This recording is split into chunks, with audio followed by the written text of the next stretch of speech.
അപ്പൊ ഇന്ന് രാവിലത്തെ ബ്രേക്ക്ഫാസ്റ്റ് ചൂടൻ നെയ്റോസ്റ്റ് കഴിക്കാം. അതങ്ങനെ കാണിച്ചോണ്ടിരിക്കുന്നത് കേട്ടോ. ഗ്യാസ് പോയിക്കൊണ്ടിരിക്കുക. അത് ശരിയാ. ഗ്യാസിന്റെ കാര്യം പറഞ്ഞ ഒരു 5 മിനിറ്റ് ടോക്കുണ്ട് എനിക്ക്. അതൊരു പിന്നെ ഇതൊക്കെ കഴിയട്ടെ പറയാ അതിനെപ്പറ്റി. ചൂടൻ നെയ്റോസ്റ്റ് രാവിലെ കഴിക്കാൻ ഇഷ്ടമുള്ളവർ ആരൊക്കെയാ കമന്റിൽ അറിയിക്കുക. എനിക്കില്ലേ ഇഡലിയും പ്ലെയിൻ ദോശ ഇഷ്ടം രാവിലെ. വൈകുന്നേരം നെയ്റോസ്റ്റ് ഇഷ്ടം. രാവിലെ നെയ്റോസ്റ്റ് എനിക്ക് അത്ര താല്പര്യമില്ല. അത് ഞങ്ങളുടെയൊക്കെ കാലത്ത് ഇഡലിയും ദോശയൊക്കെ ഇല്ലേ കിട്ടപ്പോരുള്ളൂ. അപ്പൊ ഇടയ്ക്ക് പറയും വയറിലൊന്നും ആവൂല. ശരിയാ. തിന്നല്ലേടി. അതാ എന്റെയൊക്കെ കാലഘട്ടത്തിലില്ലേ ഞങ്ങളുടെ വീട്ടിൽ ഞാൻ പറഞ്ഞില്ലേ കഞ്ഞിയാണ് എടുക്കണം. ഞങ്ങൾ ചോറാ ഉണ്ണ പിള്ളേരൊക്കെ. കഞ്ഞിയായിട്ട് അപ്പച്ചനും ചാച്ചാച്ച എല്ലാവരും ചാച്ചന്മാരും ഒക്കെ കഴിക്കണത്. മറ്റേ ഗ്രാൻഡ് മദർ അമ്മയൊക്കെ കഴിക്കണം. ഞങ്ങൾ ചോറാ കഴിക്കുന്നത്. അപ്പം എന്നാന്ന് വെച്ച് കഴിഞ്ഞാൽ പിന്നെ കിട്ടപ്പോരുള്ളത് ഈ വൈകുന്നേരം എന്തെങ്കിലുമൊക്കെ സ്കൂൾ വിട്ട് വരുമ്പോൾ ഉണ്ടാക്കി വെക്കുമായിരുന്നു. പുട്ടോ അരി പറ്റിച്ചതോ കോഴിക്കോട്ടെ അങ്ങനെയൊക്കെയുള്ള ലൈറ്റായിട്ടുള്ള സംഗതികൾ. പിന്നെ ഇഡലി ഉണ്ടാക്കും. ദോശ അങ്ങനെ ഉണ്ടാക്കാറില്ലായിരുന്നു. അപ്പം ഞങ്ങൾക്കൊക്കെ കിട്ടപ്പോര് ഇഡലിയും ദോശയൊക്കെ ഇങ്ങനെ ഹോസ്റ്റലിലൊക്കെ ചെല്ലുമ്പോഴാണ് പിന്നെ കൂടുതലും ബ്രേക്ക്ഫാസ്റ്റ് ഇങ്ങനെ കഴിച്ചു തുടങ്ങിയത്. അങ്ങനെയുള്ള ചായപരിപാടികൾ കഴിച്ചു തുടങ്ങിയത്. അപ്പം എന്നാന്ന് വെച്ചാൽ അന്നത്തെ കാലത്ത് കിട്ടപ്പോരില്ല നെയ്റോസ്റ്റ് ഒന്നും. അപ്പം ശീലിച്ചിട്ടുമില്ല.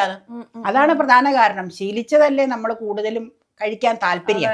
പ്രധാന കാര്യം അത് തന്നെയാണ് കേട്ടോ. രാവിലെ സ്കൂളിൽ പോണ സമയത്തൊക്കെ ചോറുണ്ടാച്ചാ സ്കൂളിൽ പോയിക്കൊണ്ടിരുന്നത്. പിന്നെ പ്രീ ഡിഗ്രി ഫസ്റ്റ് ഇയർ തുടങ്ങി ഹോസ്റ്റലിൽ നിന്നുകൊണ്ട് അന്നേരത്തെ കാലഘട്ടത്തിലാണ് രാവിലെ ചായക്ക് പരിപാടി കഴിച്ചു തുടങ്ങിയത്. പക്ഷെ പല പല വെറൈറ്റി ഹോസ്റ്റലിൽ കിട്ടൂലോ. Kolenchery saint Mary's hostel. അപ്പം അങ്ങനെ ഇച്ചിരി ആവട്ടെ അല്ലേ, ഇച്ചിരി മുരിയട്ടെ, എന്നാലാണ് കറക്റ്റ് ഗോൾഡൻ കളറിലേക്ക് വരുവോളൂ. ക്രിസ്പിനെസ് വേണം. അതെ മതി. മറക്കി വേണേ. നിങ്ങളിപ്പോൾ ചോദിക്കും എന്നോട് സ്റ്റീലിൻ്റെ എന്തുകൊണ്ടാണ്. അതെ ഈ സാധനം കൊണ്ട് എടുത്തു കഴിഞ്ഞാൽ പോരുമില്ല. പിന്നെ പല പല നോൺ സ്റ്റിക്ക് ഇതും ഉണ്ട് എൻ്റെ കയ്യിൽ. പക്ഷെ അതുകൊണ്ട് പോരുമില്ല. ഇതിൽ ഒരുപാടും വീഴാറില്ല കേട്ടോ. സൂക്ഷിച്ച് നമ്മളങ്ങ് ഇത് ചെയ്താൽ മതി. നോക്കിയതേ ഗ്യാസ് ഓഫ് ചെയ്തു. ഗ്യാസ് വളരെ പ്രധാനമായിട്ട് പെട്ടെന്ന് ഓഫ് ചെയ്തോളണം.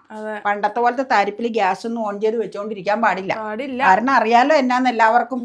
പ്രത്യേകിച്ച് നമ്മൾ പറയണ്ടല്ലോ. കഴിച്ചേച്ച് പോരെ. അത് കഴിഞ്ഞിട്ട് നമുക്ക് ഇന്ന് കുക്കിംഗ് എൻ്റയർലി ഡിഫറെൻ്റ് ആയിട്ടുള്ളതാ കാണിക്കാം. എവിടെയാ വെക്കണേന്നുള്ളതൊക്കെ. കറി കഴിക്കണ്ടേ? കറി കഴിച്ചോ. അത് പ്ലേറ്റിൽ വേണോ? അതിന്റെ കൂടെ അങ്ങ് ഒഴിച്ചോ. എനിക്ക് ഈ സെപ്പറേറ്റ് പ്ലേറ്റ് ഒന്നും ചുമന്ന് നടക്കണ ഇഷ്ടമല്ല. ചൂടാ. അത് അവിടെ തന്നെ കിടന്നോട്ടെ. എനിക്ക് ക്യാരറ്റിന്റെ ആളല്ലേ. ക്യാരറ്റ് ഇട്ടോ. അത് മതി. ക്യാരറ്റ് ഉണ്ട്. മതിയോ? ഇങ്ങോട്ട് ഇട്ടോ.